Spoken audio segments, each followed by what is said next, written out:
So, you're still alive after all, huh? Muzan asked, his voice drifting from above Yin, who laid sprawled out on the floor. She blinked her eyes open, with a certain amount of vulgar and anger washed over her. The memory of Muzan killing her by splattering her body into pieces from his demonic arms still fresh in her mind. Glaring up to where she heard him, she found that he was sitting upside down on the ceiling with a cup of dark liquid in his hands. He didn't look at her, nor did he make any indications that he noticed her presence, other than that one question. "So, you killed me?"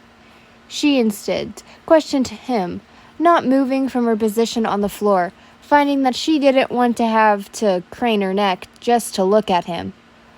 "Was your little experiment successful? Did you get what you want out of killing me?" "Yes," he answered after taking a sip of his drink, finally opening his eyes to let the dark crimson hues glare into her own.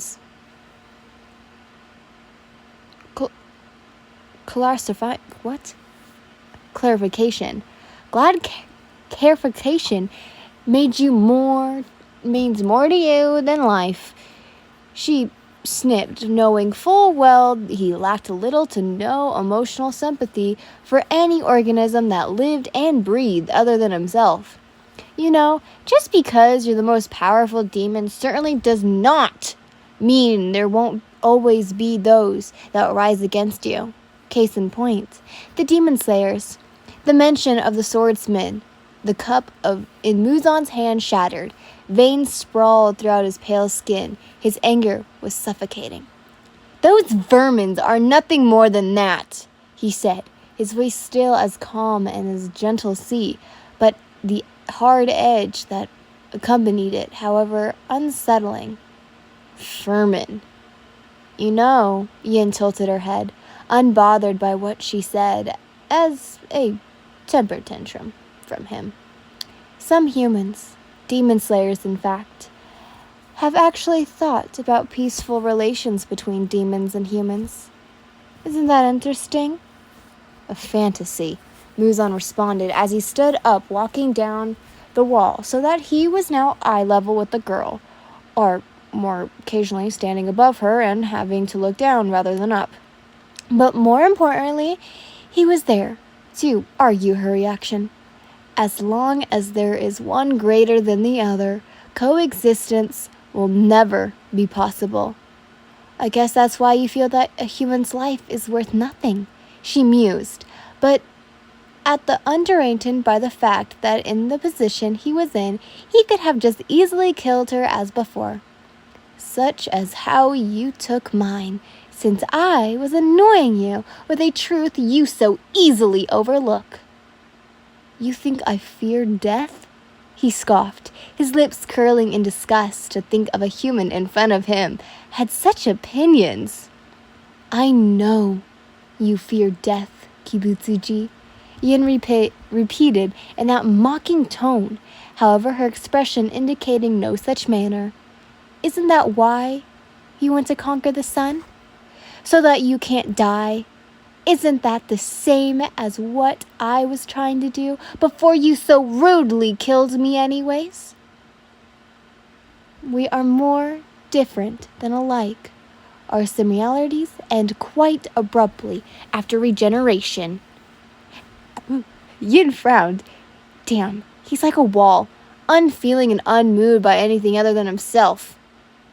"It makes sense. So, where do the upper moons go?" she asked, finally sitting up in a rather relaxed way, since she found that she was not as afraid as she would have been though she'd be. Instead, almost finding her time spent rather useful. "I don't sense their bloodlust or demonicness, or whatever lurking around. So, that means they're not here, right?" Muzan didn't answer her, instead continuing to stare down at her as if she was mere dirt on his shoes. And, well, she stared back, blinking at his change in temperature from the anger to total lack of emotion. She tilted her head, sensorizing him just as much as he was sensorizing her. It was undeniable that their situation was strange, but it was a reality. Yin clicked her tongue. I wonder if he'll just let me go. Would that even be possible? I mean, I would like to go back to my worlds, but can I even do that? No. If I've died over and over here, then why haven't I already gone back? Strange. Kibutsuji, how long have you been alive? Yin queried, rather suddenly, his question only silence as his lips twitched. You've been alive for a couple 100 years? What era is it? Once again, silence. By the way, this part, it says it. Seeing as the upper moons who are all here and appearances change, She muttered in English, straining her brain to try and remember the tiny details, shaking her head when she came up with nothing. But I know this is not the beginning of the show, even without clarification. It's the year 1817. In the Tokugawa period, Muzan finally answered her, an eyebrow raised. Strange how you don't even know the simplest of things, though you are human. Yin blasted. Yeah, well, she cut herself off, her lips parting in disbelief from the realization that suddenly befell her. Wait, 1817? She said in English. Didn't the anime take place in the early to mid 1800s? Oh shit!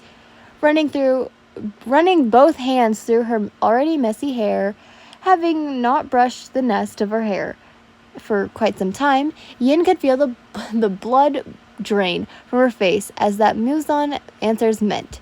Biting her nails in anxious manner, knowing that demons would exist for far longer than expected, she knew that she would be dead by the time Tanjiro would be born, no matter if she would regenerate. That's possibly why I can't go home, why I've died and been reborn over and over again. This isn't the timeline.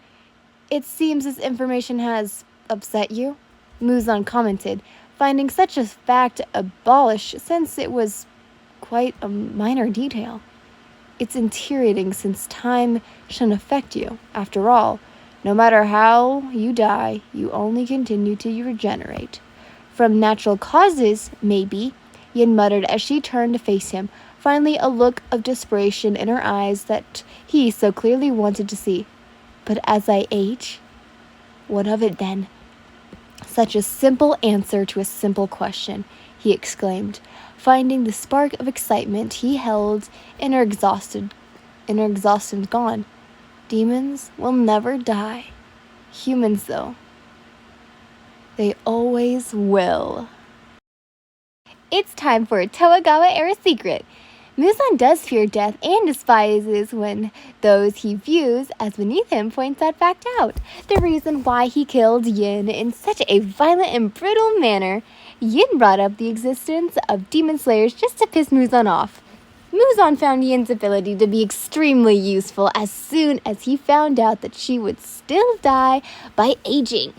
He knew that action would need to be taken immediately if she was to be euthanized.